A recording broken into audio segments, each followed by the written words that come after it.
ایک جھیل جس پر ہزاروں لوگوں کی روزی روٹی چلتی ہو، جہاں صبح کا منظر پرندوں کی آوازوں سے شروع ہوتا ہو، مچھلیاں پانی میں تیر رہی ہوں اور کشتیاں آہستہ آہستہ پانی کو چیر کر گزرتی ہوں۔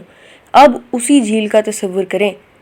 پانی کالا ہو چکا ہے، کنارے پھٹ چکے ہیں، مچھلیاں مر رہی ہیں، کشتیاں کنارے پر بے جان پڑی ہیں، اور جن لوگوں کی زندگی اس جھیل سے جڑی تھی وہ اپنا گھر چھوڑنے پر مجبور ہو رہے ہیں۔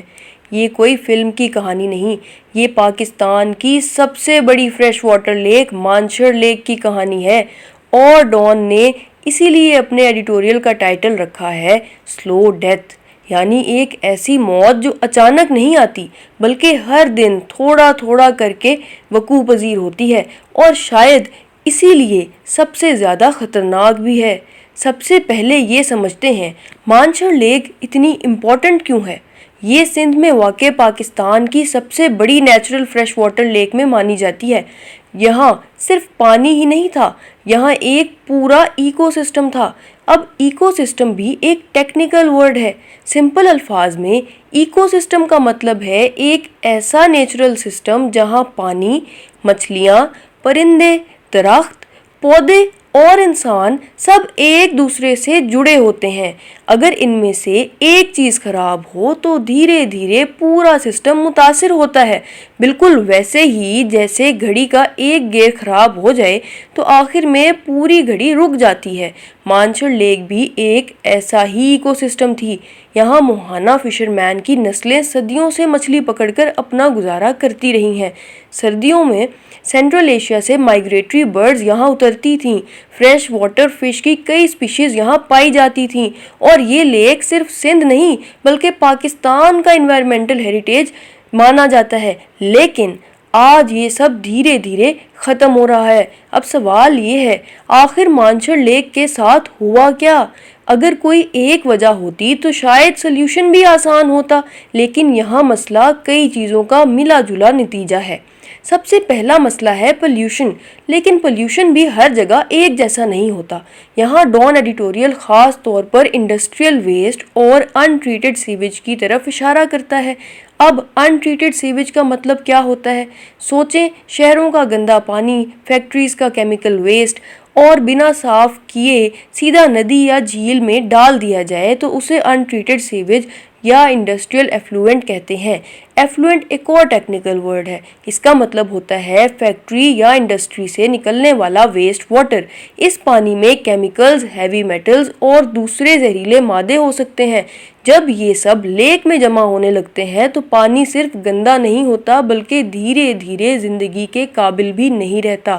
اسی لیے ایڈیٹوریل اس پروسیس کو سلو ڈیتھ کہتا ہے۔ لیکن پولیوشن ہی پوری کہانی نہیں، ایک اور بہت امپورٹنٹ چیز ہے، فریش واٹر انفلو، اور یہیں سے مانچھڑ لیک کا اصل کرائسس شروع ہوتا ہے۔ اب بات کرتے ہیں اس چیز کی جو شاید اس پوری کہانی کا سب سے امپورٹنٹ حصہ ہے، فریش واٹر انفلو۔ یہ ٹرم سننے میں ٹیکنیکل لگتی ہے لیکن اصل میں بہت سمپل ہے۔ سوچئے، اگر آپ کے گھر میں ایک واٹر ٹینک ہو، اس میں روز صاف پانی آتا رہے اور پرانا پانی نکلتا رہے تو پانی ہمیشہ تازہ اور صاف رہے گا۔ لیکن اگر نیا پانی آنا بند ہو جائے اور صرف گندا پانی جمع ہوتا رہے تو کچھ ہی دنوں میں ٹینک استعمال کے قابل نہیں رہے گا۔ بالکل یہی مانچھڑ لیک کے ساتھ ہوا۔ پہلے انڈس ریور اور پہاڑی نالوں سے اس لیک میں فریش واٹر یعنی صاف پانی آتا تھا۔ یہ پانی لیک کو نیچرلی کلین کرتا تھا۔ اس پروسیس کو ہم نیچرل فلشنگ کہتے ہیں۔ نیچرل فلشنگ کا مطلب ہے نیا صاف پانی پرانے اور پولیوٹڈ پانی کو ڈائیلوٹ کرتا رہتا ہے، جس سے پولیوشن کا اثر کم ہوتا ہے۔ لیکن جب فریش واٹر انفلو کم ہو گیا تو پولیوشن لیک کے اندر ہی جمع ہوتا چلا گیا، اور اسی کے ساتھ ایک اور پرابلم پیدا ہوئی، سالینٹی۔ اب سالینٹی کیا ہوتی ہے؟ سمپل الفاظ میں پانی میں نمک کی مقدار اگر سالینٹی زیادہ ہو جائے تو فریش واٹر فش سروائیو نہیں کر پاتی، کئی پودے مرجھا جاتے ہیں اور ایکویٹک انسیکٹس اور چھوٹے آرگنزمز بھی ختم ہونے لگتے ہیں، یعنی پوری فوڈ چین ڈسٹرب ہو جاتی ہے۔ فوڈ چین کا مطلب ایک مخلوق دوسری مخلوق کی غذا بنتی ہے، جیسے چھوٹے آرگنزمز کو مچھلی کھاتی ہے، مچھلی کو پرندے کھاتے ہیں اور انسان ان مچھلیوں پر اپنا گزارا کرتے ہیں۔ اگر چین کا ایک حصہ ٹوٹ جائے تو پورا سسٹم متاثر ہوتا ہے۔ اسی لیے آج مانچھڑ لیک میں صرف مچھلیاں کم نہیں ہوئیں بلکہ مائیگریٹری برڈز بھی کم آنے لگی ہیں، فشرمین کا روزگار متاثر ہوا ہے اور کئی فیملیز کو دوسرے علاقوں میں کام ڈھونڈنا پڑ رہا ہے۔ یہ صرف انوائرمنٹل ایشو نہیں، یہ ہیومن ایشو بھی ہے۔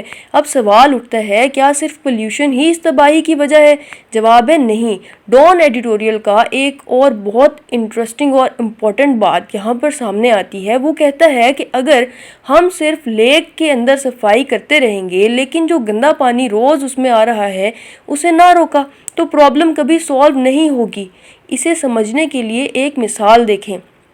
سوچیں آپ روز اپنا کمرہ صاف کرتے ہیں لیکن کوئی روز اس میں کچرا پھینک جاتا ہے تو صفائی کا کیا فائدہ؟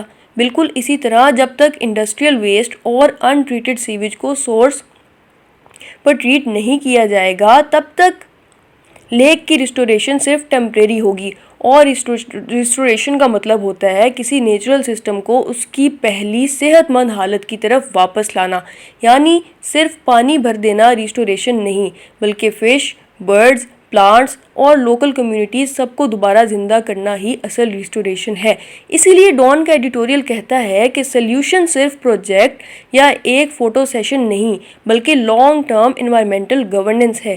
لیکن سوال اب بھی وہی ہے، اگر ہمیں پرابلم کا پتہ ہے تو پھر سلیوشن امپلیمنٹ کیوں نہیں ہوتا؟ ابھی تک ہم نے یہ سمجھا کہ مانچھڑ لیک صرف پولیوشن کا شکار نہیں بلکہ پلاننگ اور گورننس کی کمزوری کا بھی شکار ہے، اور یہیں ڈان ایڈیٹوریل کا سب سے اہم میسج سامنے آتا ہے۔